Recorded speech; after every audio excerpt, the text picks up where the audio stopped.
Welcome. I'm Sebastian Mahfood, and you're listening to WCAT Radio, the on-air wing of En Route Books and Media, bringing you the dulcet sounds of Catholic wisdom. Hey, welcome back to the show. This will be a quick episode, and it will be a quick episode for two reasons. One, I am kneeling rather than sitting. Turns out I was sitting on a chair that was destined to explode beneath my bottom. So I'm without a chair, and I don't feel like kneeling that long. I have church to go to, so I'll be doing even more kneeling there. Secondly, I want to tell you about one very important person that I think you should know. I get a lot of questions about my influences, the types of stuff that I've read and studied over the years. So I want to start a series, maybe start a series, depending on how much you tell me you get out of this, and go over people who have had the greatest impact for me and my life. And my hope is that you find this to be extremely valuable and also interesting, and perhaps discover people you may have never heard of before. And I think that today's example is going to be one very good example of that. So this particular person has probably had more to do with shaping my life philosophically and intellectually than any other person. And it all started through, and I can't even tell you how I first came upon this book, but you've definitely heard me recommend this book before. But I want to talk more about the person who wrote it, and then a lot of his other books, and why I like them and why I think you should read them. So the book that started it for me was a book I picked up in high school, and the book is literally called How to Read a Book. And it sounds silly, but it's a tome. It's a big book, but it's one of those books where every line is just solid gold. It's really a book that teaches you how to think, not what to think, but how to think, which to me is just the most fundamental skill of all. And the problem with so much of the education system these days is it teaches you what to think, but it doesn't teach you how to think. The rules of logic, how to be internally and externally rational. So the whole book is a project of how to take yourself from a state of understanding less to understanding more by learning about the methods of good thinking, and also how to approach reading, how to ask the right questions to yourself while you're reading. So that way you can sort of reach up the intellectual precipice and pull yourself up without having to rely upon some type of intermediary tutor or mentor or somebody like that, which can also be useful. But how do you really get the most out of a book?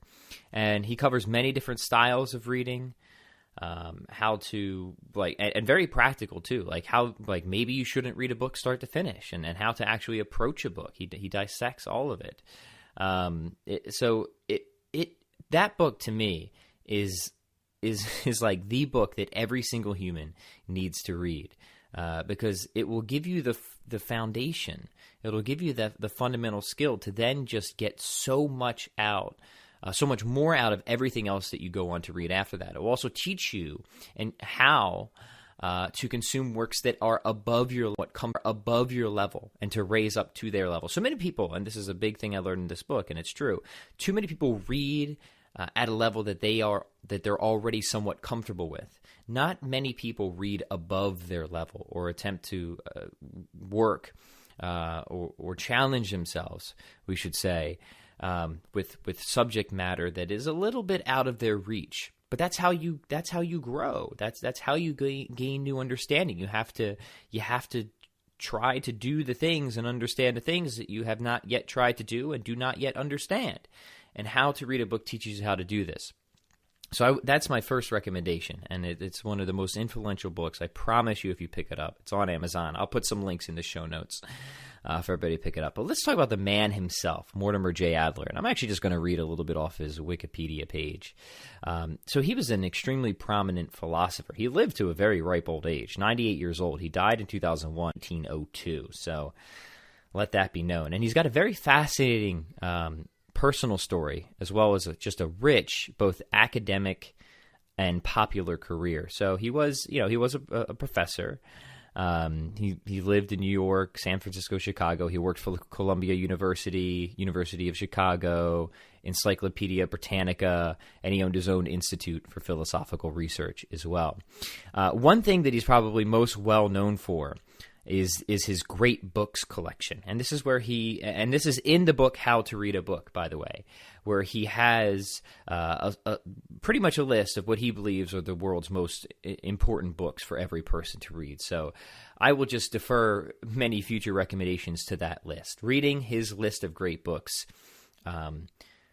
is what woke me up to the most important questions about life and got me to consider things on a much deeper level and a much more nuanced way. Let's put it that way. So his great books collection, which turned into the Great Books Foundation, I'm just going to read this here, which he founded in 1952, it looks like, along with his Institute for Philosophical Research. And he was very well known for that, for putting these great book collections together. I think he probably sold them for a while, but you can grab them all on Amazon now. Now, his personal life is very interesting, and it was influential to me. So he was, sort of, we say he was a philosopher early on, but he was also a writer and a journalist. And two other books that I will recommend that you read from Adler. So he wasn't a religious person starting out, but which is interesting. He's really somebody who philosophy, even though he started very agnostic, very skeptical, philosophy over the course of his very long and rich intellectual life brought him deeper and deeper into religion and more specific religions.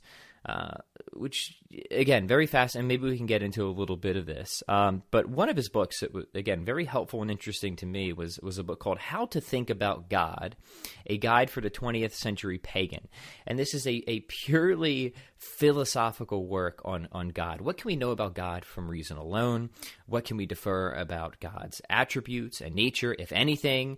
Outside of any religious context, what can the philosopher know about God? And he goes through a number of contemporary arguments and deductions. So if anybody's interested, and I think you should be interested, this is one of the biggest questions about life, and wants to kind of be challenged but still find something accessible in the philosophy level, I would definitely check out How to Think About God. He also has another great book called The Difference of Man and the Difference It Makes. And if you're interested in philosophy of mind, how the mind-body problem works, what makes humans unique, that was an extremely interesting read as well. The other one that I will recommend, that I have recommended before, is his book Aristotle for Everybody. So, two other. He has a book, Aristotle for Everybody, and 10 Philosophical Mistakes. And one of the things that made Adler such an intellectual giant is he really helped to summarize the history of philosophy and where so many modern philosophers went wrong, where a lot of the classical philosophers, particularly he would argue Aristotle and Thomas Aquinas, got it right. And it was because of these little mistakes that certain philosophers like Locke or Hume made here and there that led to many of the catastrophic intellectual confusions that so many people suffer from today. And that book, 10 Philosophical Mistakes, helps to trace those mistakes, refute them, show why they're wrong, and then offer a correction to them. So we have things like sense perception, what is human happiness, morality. We think of some other things he puts in that book. Consciousness and its objects. What is the nature of consciousness?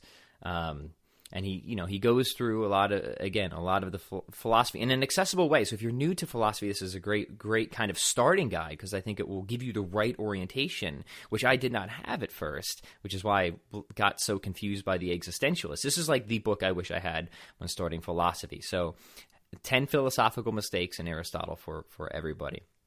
Now, the thing about Adler is, again, very interestingly, he started skeptical, was agnostic. Eventually, he became, I think it was an Episcopalian in the 80s, so he would have been, pretty old by then. And then he converted to Catholicism 2 or 3 years before his death. So, I mean, talk about taking your time to make a decision in life, or a big decision in life.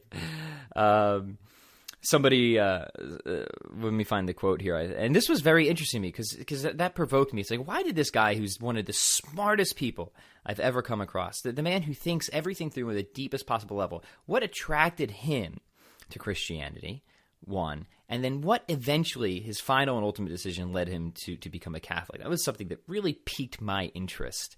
And it certainly initiated a lot of my own personal searching and hunting. So the quote here from his name is Bishop Pierre Dumaine, said about Adler, "Finally," wrote another friend, "he became the Roman Catholic he had been training to be all of his life." So, but most of his work, and it's very important to understand that most of his work is not coming from a religious perspective, but it is interesting to see how all the work he did as a philosopher, in natural theology, in the history of philosophy, in the philosophy of mind, in epistemology, or how humans know and learn things, really guided his personal religious and spiritual search. So I think there's so many things that we can learn from Adler. He does a really nice job of summarizing Aristotle's ethics, specifically his Nicomachean ethics, which will be in Aristotle for everybody. He calls it the ethics of common sense. That's a really great guide to sort of virtue ethics, natural law theory, and so on and so forth. Had so much to say on again, the mind-body problem, philosophy of mind, free will, so on and so forth. So this is a man, let me be very clear, and maybe I'll just end with this. Mortimer J. Adler is a man that if you just read all the books that he ever wrote, you'll just be one of the smartest people in the room no matter where you go. If you just be one of the smartest people in the room no matter where you go. If you just read the stuff that this and studied the stuff that this guy wrote, it is so wide, varied, and deep. That you will have important things and interesting, and I would say accurate things to say on just about everything. He really is one of my secret resources. I've just been devouring his stuff and studying his stuff for years and years. It has informed me personally and deeply on many matters. It's clarified enormous points of confusion that I've had on many other matters. And I continue to find richness and delight and wisdom as I continue to revisit his work over and over through the years. So Mortimer J. Adler, an intellectual giant, but not inaccessible. He was a tremendous writer. He knew how to take stuff that was very complex, often very academic, and bring it down to the practical level. He did believe that philosophy needs to be practical. If you can't use it, then why are we... And he makes a great case for that as well. So the books, again, are How to Read a Book, Aristotle for Everybody, How to Think About God, 10 Philosophical Mistakes, and then perhaps the most technical one would be The Difference of Man and the Difference It Makes. So 5 book recommendations from a single person who I think everybody should know. Hope you enjoyed this episode. If you would like more episodes like this for me to talk about my influencers and the stuff that I'm reading, leave a review. Tell me. I go off of your feedback to often build the types of content that I think you'll find most useful and interesting. So if that's the case, hit subscribe, leave a review, say, Pat really enjoyed the episode on talking about people that you think people should know, and I'll know to do more of it. All right, folks. Thanks again. Talk soon.